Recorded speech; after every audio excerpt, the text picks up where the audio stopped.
Yes guys, welcome back to another video. Welcome to the George Benson Football Channel. It is Champions League game day. AC Milan versus Chelsea in the San Siro, the home of where Dennis Wise scored that also famous goal all those years ago that we still sing about today.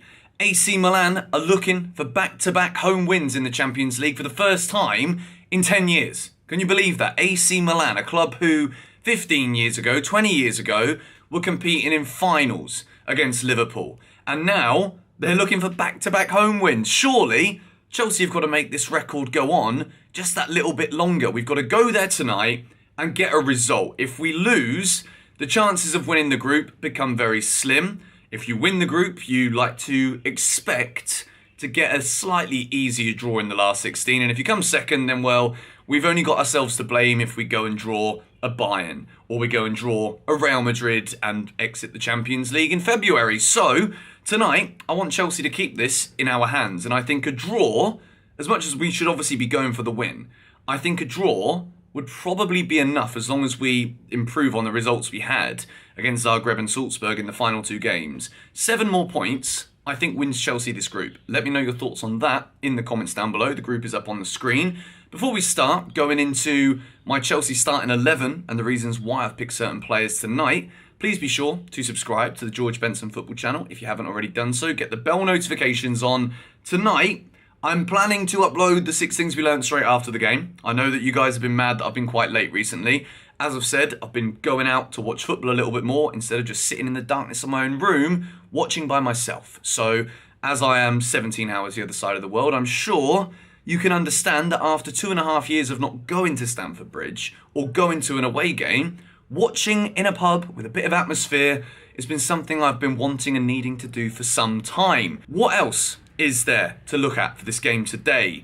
AC Milan, Rafael Leao is the danger man. 4 goal involvements in the last 7 games in the Champions League for AC Milan. He is the man who Reece James pocketed in the game at Stamford Bridge a week ago. However, in the San Siro, Chelsea will be fighting against the atmosphere. We have got to show up better than we did in Zagreb, where it seemed as though the atmosphere probably played a part, but we weren't up to it. But in the last 4 games under Potter, we have seen gradual improvements. The game against Salzburg, no one's going to shout about it, but at least we didn't lose.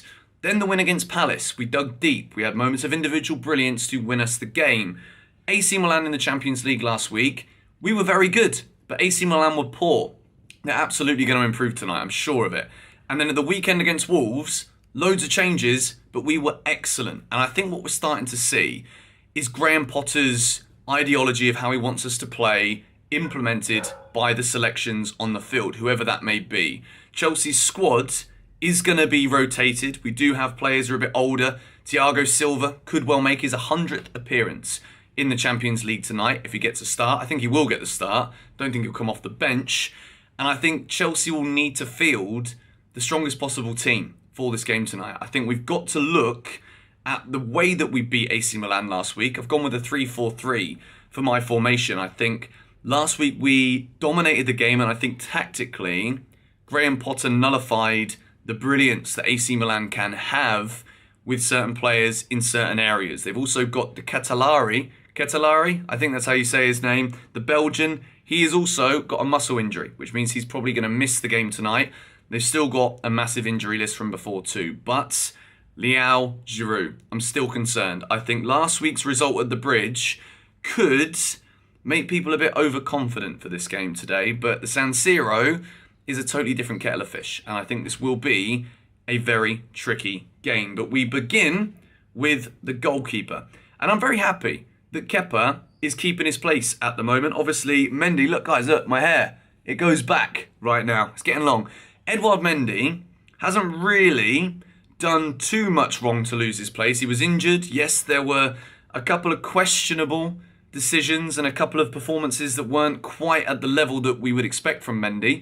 And I think it was a gradual decline from him, from what we were used to when he won the Champions League. He was phenomenal. But Kepa, at the moment, can't really lose his place. And if he does, then he's going to be running away from Stamford Bridge in January, because 2 clean sheets on the spin. He's making good saves, big saves in those games too.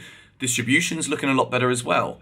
Kepa keeps his place in goal. And I'm actually very, very happy for him. He's waited for his opportunity, and now he's got it. He's grabbed it with both hands, as you'd like a goalkeeper to do on a frequent basis. The back three that we have gone with is Trevor Chalobah, Thiago Silva, and Kalidou Koulibaly.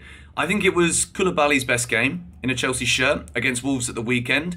Thiago Silva, it's a no-brainer. The man is absolutely class. There have been comments from Graham Potter and Thiago Silva in recent days discussing whether or not Thiago Silva gets a new contract. I think, and Graham Potter said it himself, if Thiago Silva wants to play and wants to remain at Chelsea, you give him a new contract. As long as the performances between now and the end of this season don't deteriorate into the abyss, as long as Thiago Silva keeps showing even 75% of what we've seen from him so far this season, then Thiago Silva's got to stay at Chelsea Football Club. Chalobah coming in for Wesley Fofana. Luckily, the Fofana injury means he's only going to be out for 4 weeks.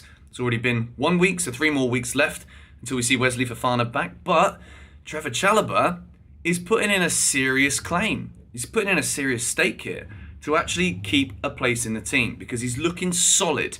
And Trevor Chalobah obviously wants to play and make it at Chelsea. In the summer, there were talks that he might be leaving. Inter Milan, AC Milan's rivals, were also linked to Mr. Trev. But I've got confidence in this back three. I think there's a combination of experience, legs and energy with Trevor in particular. And I've been impressed with the way that Trevor has come in and he's looked so solid. We move into a midfield four. It's like wing-backs in transition, defensive transitions. Ben Chilwell and Reece James, who are the two that I've picked in this one, going forwards, they're basically like left wingers and sometimes left forwards. So Chilwell, James, and the middle, Loftus-Cheek and Mateo Kovacic. I do think maybe Jorginho comes in today. However, I think Ruben has got the legs. And last week we saw Chelsea dominated the AC Milan midfield. And when you take Ruben out and you put Jorginho in, Chelsea, I think, are inviting pressure as a result of this kind of decision. I think Kovacic looks far more comfortable and can do a lot more with the ball when he's got Ruben Loftus-Cheek next to him. And when you see my front three, we've gone dynamic again. What we've seen from Aubameyang, who is the striker. I'm going to put the whole team up on the screen now. Sterling on the left, Mount on the right with Aubameyang through the middle. Despite Broja's goal, I think Aubameyang will start this game. It is a big, big Champions League night in a big, big stadium. So even though I've got full faith that Armando Broja can do a brilliant job in this Chelsea team, Aubameyang's experience in these big games will be very necessary. Raheem Sterling was rested at the weekend. Mason Mount was brilliant in the game at home to Wolves at the weekend. So he keeps his place. But I think the key thing here for Chelsea in this game is, once again, if Reece James can keep Rafael Leao quiet, then it means he's going to get forward. If Reece James gets forward, we know we're going to create chances. And I think with Ruben in there, we've got the legs where if AC Milan do want to try and counter us, we obviously know they play with a flat four at the back the majority of the time, but with injuries, who knows? And after what happened last week, they might try and change things in this game tonight, but I highly doubt they will. They often play with the same formation. As for my score prediction, I think this is going to be tough. I don't think it's going to be as straightforward as what we saw at Stamford Bridge last weekend. I do think Chelsea are going to win. My question is, where are the goals going to come from? I think we're going to win the game 2-1. And I've got a funny feeling that Kai Havertz comes off the bench in the last 15 minutes and scores Chelsea a winner. I think Leao's going to score. And I also think that our goal will come from Raheem Sterling. So Sterling and Havertz to score for Chelsea. Late winner from Kai Havertz. And if we win this game tonight, obviously Salzburg are playing against Dynamo Zagreb as well. I think Salzburg are maybe just slightly better. They haven't lost in their opening 3 games of this group. If that can be a draw and Chelsea win tonight, then the first 2 games and the panic that we kind of hit the alarm buttons on after the first 2 results, we'll be top of the group. And it's all in our hands again with those 2 final games against Salzburg and Dynamo Zagreb to come. As for AC Milan, lots of injuries. Chelsea have got to capitalise on this one. The San Siro is never an easy place to go, but win tonight and it will go down as a famous night in Chelsea's European history. Yes, we've got 2 trophies, but when you go to a giant and you win away from home, as my wrist reminds me from Atletico Madrid away, it is always exciting. But anyway, thank you guys so much for watching. Let me know what you thought of this video, my Chelsea starting 11, and your score predictions in the comments down below, and I'll see you after the game for 6 things we learned. Come on, you Blues.